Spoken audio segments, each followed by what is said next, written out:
ఇక ఏదైతే postal ballot సంబంధించినటువంటి అప్డేట్స్ సంబంధించి కౌంటింగ్ కేంద్రాల దగ్గర నుంచి ఉన్నటువంటి అప్డేట్స్ని ఒకసారి చూద్దాం. ఒకసారి తెలంగాణ తెలంగాణ చూస్తే కనుక తెలంగాణ కూడా టచ్ చేద్దామండి. తెలంగాణ చూస్తే ఆదిలాబాద్ లో ఖానాపూర్ నియోజకవర్గం మొదటి రౌండ్ లో కాంగ్రెస్ అక్కడ ఆధిక్యంలో కనబడుతుందండి.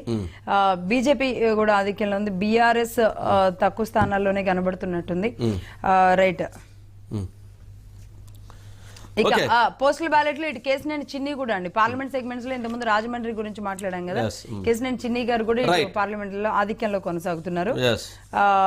బాపట్లలో కూడా రేపల్లిలో పోస్టల్ బ్యాలెట్ లో ఎంపీ అభ్యర్థులకు సంబంధించినంత వరకు ఎంపీ అభ్యర్థులు ఎవరైతే కంటెస్ట్ చేశారో 25 పార్లమెంటు స్థానాలకు సంబంధించినటువంటి అప్డేట్స్ ని ఒక స్మాల్ ఒక 1 minute-లోనే తెలియజేద్దాం. వీటికి సంబంధించినటువంటి వస్తున్నటువంటి అప్డేట్స్ సంబంధించినటువంటి దాంట్లో ఎక్కడైతే లోపల జరుగుతున్నటువంటి అప్డేట్స్ని ఒకసారి మనం చూద్దాము లక్ష్మి గారు. దీనికి సంబంధించి లైవ్ గ్రౌండ్ నుంచి ఎవరున్నారు? రైట్ ప్రస్తుతానికి ఎవరు లేరండి. బట్ చాలా హడావుడి ఫస్ట్ అవర్ కాబట్టి చాలా టెన్షన్ గా ఉంటుంది. లోపలికి వెళ్ళిన వాళ్ళు కూడా ఏ నెంబర్ ఎటు వస్తుందో తెలుసుకోవడానికి. ఇదే అంశానికి సంబంధించి ఎవరైతే